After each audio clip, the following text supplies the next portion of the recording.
Konnichiwa. Welcome everyone here at On Tokyo for our fireside chat, which is part of the Art Week Tokyo program. We are incredibly excited because it's a very special week for us, because we are for the very first time an official partner of the Art Week Tokyo, and that's very exciting for us. A completely new type of partnership and territory. My name is Jean-Philippe. I'm the head of marketing for On in Asia Pacific. And we really like to welcome you here today at our flagship store, our first flagship store in Asia in Harajuku, as well as everyone who watches this panel talk online through the online talk program of Art Week Tokyo. So we are a sports brand, and as a sports brand, we want to make a little bit an advantage of our home ground here, right? You talk about in sports about the home ground advantage, which means we love running. Running is really at the core of our brand. So no big surprise, today we want to talk about running, but maybe in a bit of a different way than you might expect, because today we want to explore the link between running and creativity. To be more precise, how can running help to boost creativity and innovation? And there's something called the flow state. So that's what we want to talk about today. And for that, I have the great pleasure to welcome our very dear guest, the curator of the Mori Art Museum, Mr. Martin Germann. Hello. Warm welcome. Thank you so much for joining us here today. Thank you very much for the invitation. Before we dive into the conversation, I think we really need to get some scientific support. And for that, we have a short video from the Chief Science Officer, Dr. Michael Menino, from the Flow Research Collective. I would say we will watch this first. He will explain to us a little bit what this mysterious flow state that we are talking about actually is and how running boosts creativity. Hey, good people. My name is Dr. Michael Menino, and I am the Chief Science Officer for the Flow Research Collective. So I'm going to tell you a little bit about what the flow state is, how it leads to innovation and creativity, and how running can get you there. So the flow state is this optimal state of consciousness where we feel our best and we perform our best. The term really refers to those moments of rapt attention and total absorption and immersion when you get so focused on the task at hand, everything else seems to disappear. Action and awareness merge, your sense of self vanishes, time passes strangely, and performance and productivity soars. So flow impacts both physical and mental performance. Physically, strength, endurance, even muscle reaction time all increase, while our sense of pain and exhaustion actually decrease. On the cognitive side of things, creativity, motivation, innovation, learning, academic achievement, even artistic talent all significantly increase. So flow has been linked with overall life satisfaction, quality of life, reduced burnout, even higher self-efficacy, and the list goes on. So the flow state has these 6 core characteristics that show up when we're actually in the state. This is how we know we're in the flow state. First is complete concentration, total absorption in the activity being performed. There's a merger of action and awareness, a feeling of oneness with the self and the activity can't be distinguished. We have a vanishing sense of self, a feeling of getting out of our own way. It's also called ego disillusion. We have an altered perception of time dilation, where the now is experienced very differently. Time can speed up or it can really slow down. We have a deep sense of control. This is a feeling that we're in control of the experience and the task at hand. And finally, there's this autotelic nature of the experience. This refers to the fact that the activity itself is intrinsically rewarding. We have some passion for the activity. We keep coming back to it again and again for the activity itself. So the reason flow significantly increases creativity is because it allows for different brain networks to interact in very dynamic and unusual ways. Attention gets laser focused, but that default inner critic gets silenced. Pattern recognition, motivation, all get dialed up. and mood and emotion become very positive, which is really important for creativity. The brain essentially becomes an innovation engine. Now, our ancestors were expert runners, and in early environments, they also had to be expert navigators. This is probably one reason why running has such an effect on the brain's GPS system. This is an area called the hippocampus in the brain, deep inside the brain. It's primarily involved in learning and memory, and running can actually generate the formation of new brain cells in that area. This is a process called neurogenesis. It also can increase neuroplasticity in this part of the brain as well. This is the ability for neurons to connect with one another in better and more interesting ways. It also leads to the birth of this brain-derived neurotrophic factor, BDNF. This is essentially a fertilizer for the brain, for neurons, actually. It's a protein involved in neuronal growth and development. So the hippocampus is not only known for learning and memory, but it's also involved in divergent thinking and creativity. So in order to get into a flow state with running, one must follow the really principled, intentional process. There's these core set of flow triggers that can cause the state to come about. And running is the perfect activity where all of these conditions can actually show up. So in order to get into a flow state while running, the conditions really have to be right, internal conditions and external conditions. So these flow triggers are essentially your toolkit to be able to get into a flow state while running or really doing any activity. So the first is really set clear goals, very clear goals with a high level of specificity. These could be longer term goals, medium goals, or even moment by moment goals. You need to keep track and find ways to measure your progress, monitoring your own perceived effort. This helps with immediate feedback, which is another important flow trigger. We need to maintain complete concentration on the task at hand, deeply internalize how the body is moving, the feet, the ground. Keep your attention on the run, and every time your mind wanders, bring it back to the run. Also, try to eliminate distractions, whatever that might be for you. Perhaps one of the most important flow triggers is the challenge skills balance.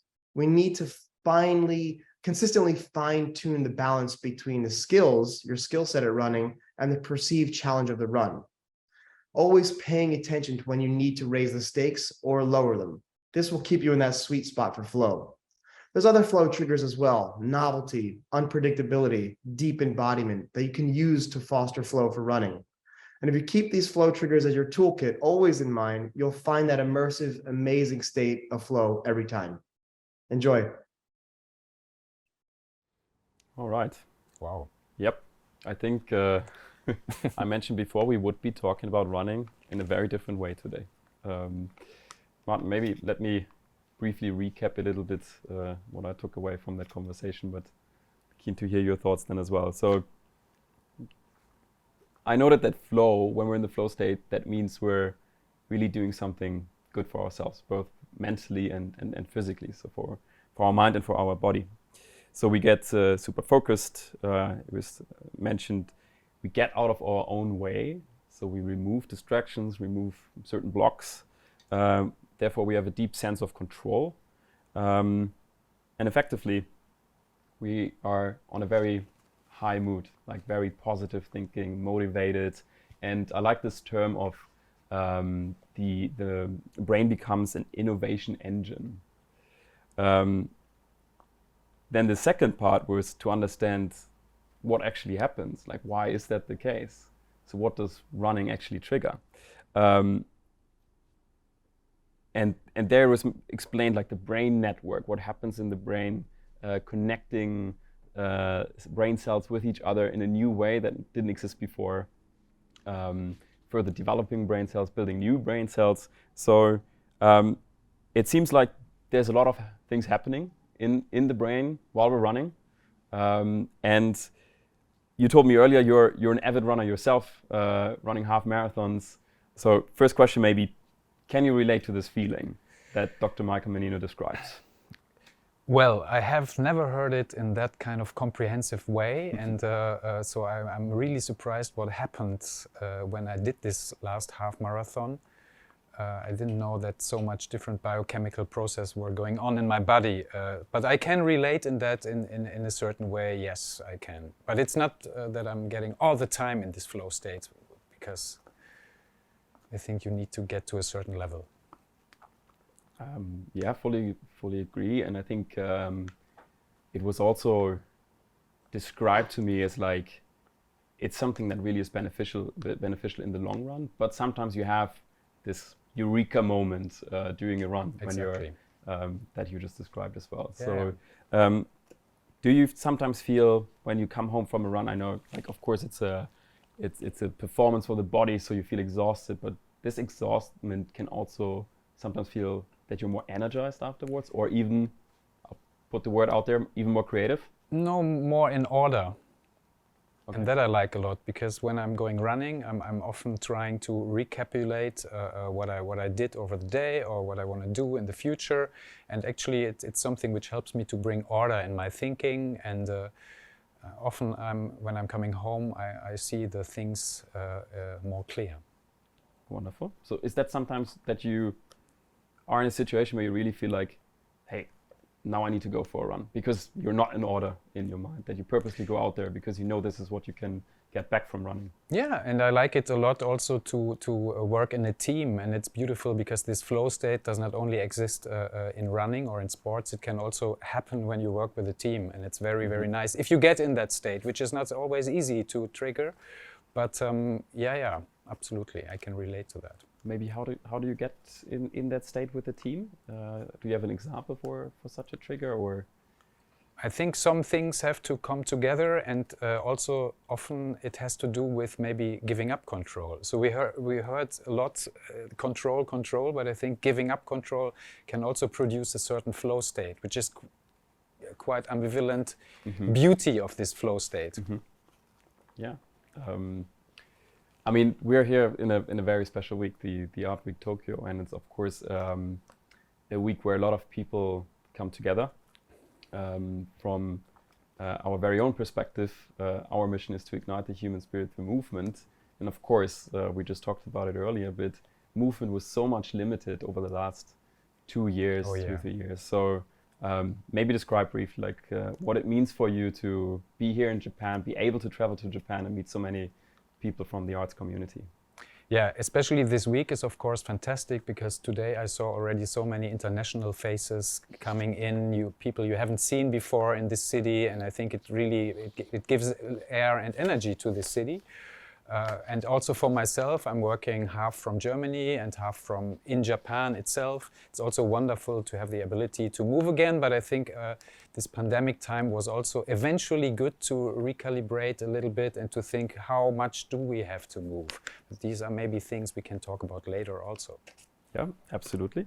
We were wondering a little bit, like when we thought about this talk, where is this link between running and creativity and the arts, and generally the impact of movement to arts. Now, I think that can have different angles. Yeah. Maybe we can start with the inspirational part. Like, what role does movement, running play for inspiration for yourself, or that you see in your community? I mean, you have a lot of art which is basically or intrinsically connected to movement. Take, for example, the Japanese Gutai group, which is a kind of a group of artists who after the war reinvented painting in translating that into a physical activity, into performance. We have the same with an artist like Jackson Pollock, an American artist who really sprayed around with color. But then you also have someone like Matthew Barney, who kind of, a very famous film by him is called Drawing Restraint, and he put himself in an inability to move. So I think what the body can do and what the body cannot do is a very important question in the arts and also of performance in recent years. And in Mori Art Museum we have next year an exhibition which is called World Classroom, kind of approaching contemporary art through school subjects. And one of the chapters is of course sports. So you will find a lot of contemporary art taking sports and movement as an entrance, but to get somewhere else.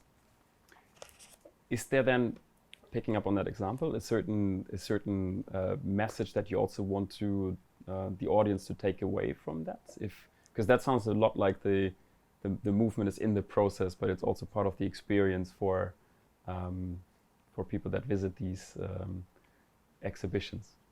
Well, the message we want to give, of course, is to open up people to contemporary art, because it's something which is as necessary as to breathe, and it should get more and more attention, I think. And it still is a bit underrated in a world which is getting more and more streamlined in ideas of measurability and of control. And so I think our message is, of course, to open as much people as possible for the beauty of the unknown, which art can also offer. Mm-hmm.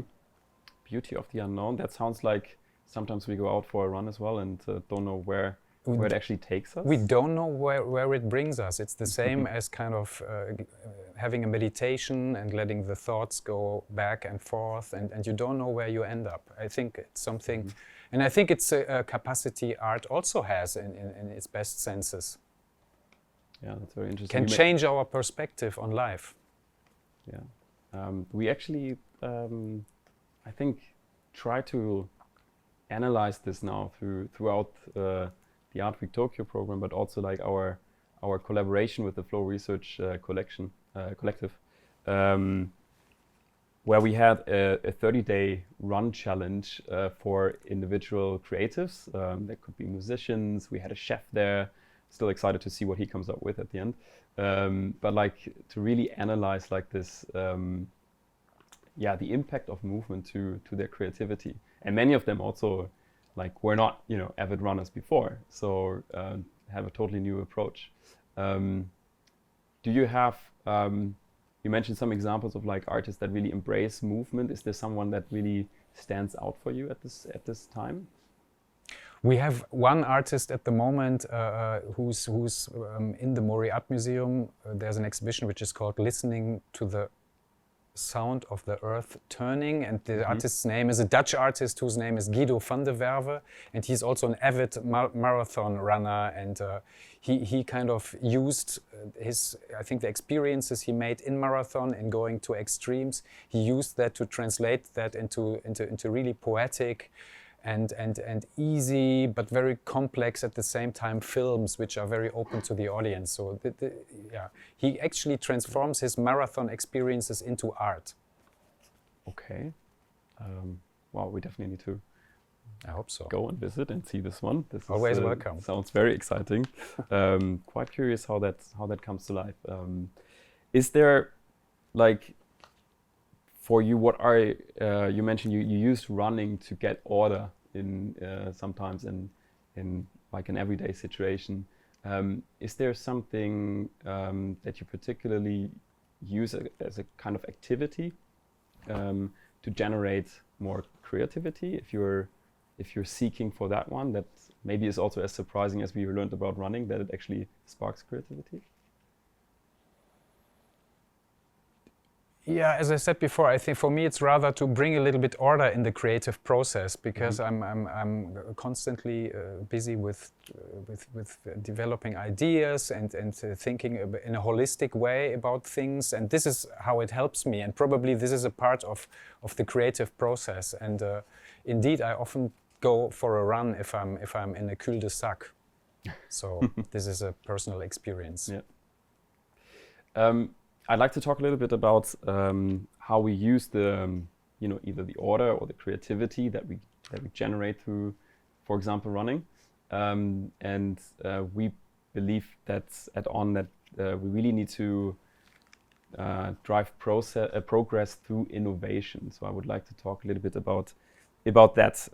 How do you, generally speaking, approach innovation in art, and what role does it play for you in your work? I think, first of all, it depends on what kind of art we talk about. If we talk about design, or if we talk about architecture, or if we talk about contemporary art, which is actually my field of interest, which is also the Art Week Tokyo. And I think in the latter, it's particularly interesting because contemporary artists, I think innovation is at the core of what they do. It is actually pure innovation in a particular way, and not necessarily always connected to ethical concerns like architecture or design. So it's very interesting, but there's also interesting relations between artistic innovation and business. So it's sometimes, or especially in the last 30 years, these 2 points of creativity matched closer and closer. And so this is quite an interesting theme, yes. But the innovation or artistic innovation is something which is also maybe different than the innovation of an architect or of a designer, because often it is also goalless. It is searching for something where we don't know what it is. And this is maybe the difference. It might be, or even not, if I might bring up one of the examples that we're currently looking at and that we're also trying out now in an open source format in the space of running shoes, which sounds a bit, this is a long segue. During the Art Week Tokyo, if you go down to the, I think, second floor of our store here, you will see a display called with the name Cyclon, and it's a very purist shoe in that sense. It's purely white. So what this is, or what's behind that is our ambition. Of course, we want to build high performance products, but we're also very much aware of that we have a certain impact on the, like, with our footprint on the environment, right? So we want to build high performance product with the lowest possible footprint. That said, it could be like our aim is to be fully fossil free, but also, and this is what Cyclon is about, enable circularity.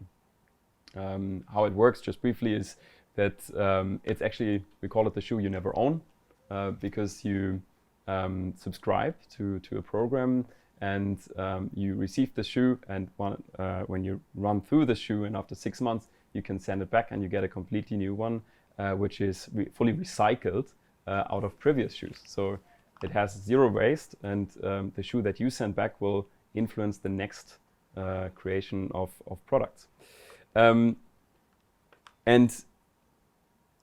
of course that is, you said also, like this sometimes it doesn't have a goal. Like, of course we have a goal of creating circularity, but maybe we don't know the path. So this is really where we also try to invite our consumers and runners around the world to help us get to this goal of circularity, not knowing how the way will actually look like. In that context, because we call it like the shoe you never own, can I ask a very specific question maybe, or very open question? Is art ever owned? On the one hand, the Art Week Tokyo is maybe connected to Art Basel, and Art Basel is one of the biggest art fairs, and I think the art market turned into a global pop culture even in the meantime. But by looking back into artists, so which means that it has a lot to do with property, with possession, with exchange of values, of goods, and so on. But if we look back in the history of the arts, especially of the 60s and 70s, we find conceptual art. It's kind of a certain movement which said the idea is more important than the product. And it's very interesting. So the question, who can own an idea? It was, of course, a little bit fed at that time in the 60s and 70s, also by a critique on endless innovations, or the idea of endless innovation. And instead, what is actually the difference between progress and innovation?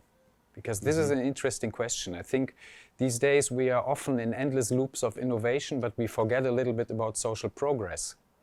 And so the art is a field where exactly these questions, who owns what, can be negotiated. And that's also why I actually decided to work in that field, because we can also look into the colonial pasts of a country had. We can look into indigenous technologies, and we can try to recuperate these things and basically discuss what is the difference between innovation and progress.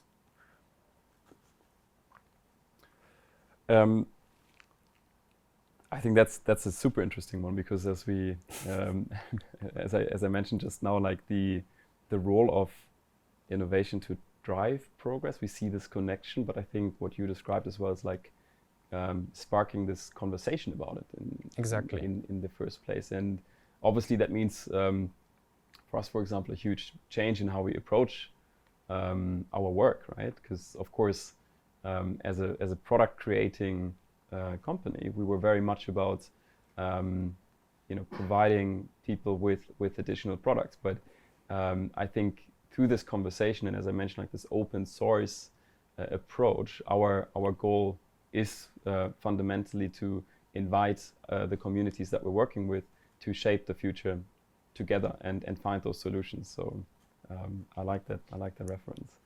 Is there a certain element or certain topic in arts that you would particularly like to see renewed or innovated? Is there something that you feel disturbed by?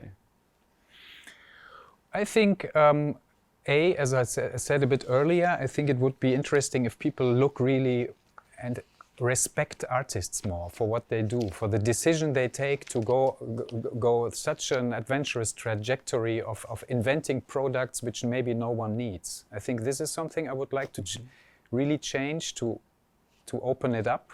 Yeah, and then another thing is connected to not only the art world, but also the world as such, is where do we want to grow? In which direction do we want to grow? Because I think the question of growth has taken on a very interesting dimension and has to be discussed maybe differently, because this kind of endless growth is maybe not possible anymore. And so probably this is also eventually a path you want to go with your product, maybe not, with your new product, maybe not, but this is, I think the question of growth is an important one. Fully agree. I think it's a very, indeed, like a very contemporary topic where the perception, you feel like really we're living in a time where the perception about growth changes, right, to much more sustainable growth, not in terms of only the environment, but like maybe also for us as humans, as a society. And yeah, particularly maybe the last years, I don't want to default too much back to the pandemic, but like it had this impact, right, on the way we move as a collective. And suddenly we were sitting in our apartments and look at how many stuff we have. And so the question is really, what do we have and what do we really need? This is also things we could take into consideration more. Through which points, for example, quality, of course, but also these kind of processes. And I think, innovating on what we have today is really critical, and almost like turn around every stone that we're currently seeing in front of us. So maybe this is where a good run outside helps as well. Yeah, or a walk in the forest. Or a walk in the forest. Any type of movement. We just mentioned sustainability, and of course I touched base on it earlier by saying, okay, we want to reduce our own footprint, our own impact, while not giving up on performance of the product itself, of course. But the role of sustainability in arts has certainly also increased, right? So I would like to ask you a little bit about like how do you look at that at your own work? You mentioned earlier that there's something coming at the Mori Art Museum next year which will really take this into consideration. Yeah, the ecological or the climate crisis, I think it has the potential to be something like a global common denominator. And this is something which is also a bit missed in a very polarized world. So it is something maybe everyone can relate to, if also in a very different way, because certain industrial projections created certain desires in other corners of the planets.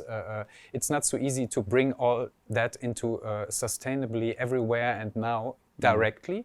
But on the other hand, it is a process which has to start somewhere. And in the museum, we decided to do an exhibition with a very clear title, Our Ecology, which is at the same time also a question mark. Who is actually we? And who owns this ecology or this planet? And we're going to do an exhibition where we define not only the museum the Mori Art Museum, which is in the 53rd floor of the Mori building. But where we define that as an ecosystem, and where we see how can we work with that site, with all the energy streams around that site, with all the, let's say, which is going on around there. And just pragmatically, we also try, of course, to reuse the existing exhibition architecture. We try to work with artists who work with the situation they found there, and we try to question also the amount of garbage which is produced in international art production, in museum production every day. But as in every other industry itself. So we try to turn it a little bit around and look into how can we work with the arts, or support and show arts producing in the Anthropocene, in this so-called man-made age we are living in. And at the same time, we also know that beauty is always connected to a certain, let's say, also maybe also to death. Look at Ikebana. You cut a plant and then you work with beauty. So it's an exhibition where we want to actually discuss a little bit where could we head to, what can we do, and how could we live together a bit more sustainable on this planet, because this is where it's about. Next year, autumn. Everyone well welcome. Noted. I have two questions on that one. You mentioned you invite artists to the space, and they have to, in easy words, like deal with what they find and then work with the existence. How do they respond to that one? Like, do you feel different kind of reactions as a pure excitement, or is it also sometimes confusion? How do they approach this? What they find, for example, is museum lighting, which eats a lot of energy. What they also find is kind of the building itself is kind of an organism with a lot of streams, energy streams, material streams, and I think that's very exciting for artists, especially in contemporary art. It's at the moment important to show the contexts of things going on, not only producing more and more products, but showing also contexts that we understand the world we live in a little bit better. And so I think it's for some artists, I know it's a dream, and let's see where we are ending. It's a journey which is also a bit open. But that's what it's all about, right? Like, this is somehow the process of innovation that you probably go very open end, and maybe it's about the process and the learnings that we take exactly from that. You mentioned quite often we. Yeah. Now you're someone who moves a lot throughout cultures, very different cultures. You spend your time in Europe, you spend your time in Asia. Especially on this topic of sustainability, do you feel, or can you describe like certain differences, how this topic is being perceived, how it's taken into action across the different cultures that you meet? That's an interesting one. For example, in Japan, there's no Green Party. I don't know if I can say that, but on the other hand, living with nature is way deeper embedded in the everyday of the people. This is a huge difference to Europe, where you have this whole theme very high on the political agenda. In Germany, we even say we because we have this German accent here, both because the Ministry for Economic was just renamed into Ministry for Economics and Climate Protection, as far as I understand. So in every area of the world, it has this kind of, this relation is renegotiated at the moment, and it has a different face. And so I find it quite interesting also to learn more about this within Japan, because it's also, I'm coming from the outside, and I didn't 100% understand that, because there's a, I think this also in Japan you have a very specific relation to earth. Which you probably, a lot of art refers to ceramics and to earth, and It's one of the beauties of this job, but it's also not that we move so much as before. It's not a permanently back and forth. It's more. It's a bit more. A bit less movement. Of course, but I assume the exchange has changed. The way we exchange. Yeah. Maybe less physical interactions, but I also felt like throughout this time, because you mentioned earlier, like maybe it's less movement, less flights. Yeah. But therefore, each of these travels actually feels a bit more special, and maybe you have also a higher sense of awareness, like for these cultures that you then meet and that you haven't met for a long time, and also, of course, how each of these cultures has gone through the pandemic and evolved throughout that time.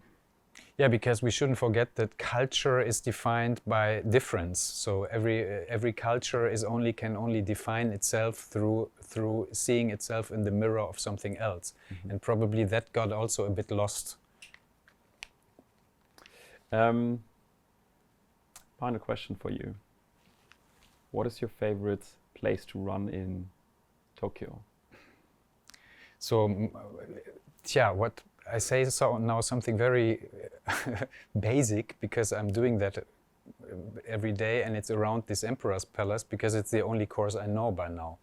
But it's a very good course, I have to say. And I also heard that there's no metro under this Emperor's Palace, which gives you an even more earthy feeling by running that track. Do you have another idea for a track? Well, I heard that the track you just described is extremely well. Another one we like to use as well is over in Yokohama at the pier. But we do have an art run right now after this talk, where we would like to show anyone who is interested, and of course yourself, a new route through the city of Tokyo, especially this neighborhood. We want to connect and visit some of the galleries. We had one of these runs this morning, and it was a really fun experience as well, new, eye-opening, connecting maybe also industries or people that are not always connected in the very first place. But I think, as we learned today, running, creativity, arts, innovation, they are not so far away from each other. In fact, they influence each other and are strongly connected. So we would like to invite everyone as well who's interested to join us on this run now. Martin, thank you so much for joining us today. It was really interesting to hear your thoughts on how running can boost creativity and innovation. Thank you very much for the invitation.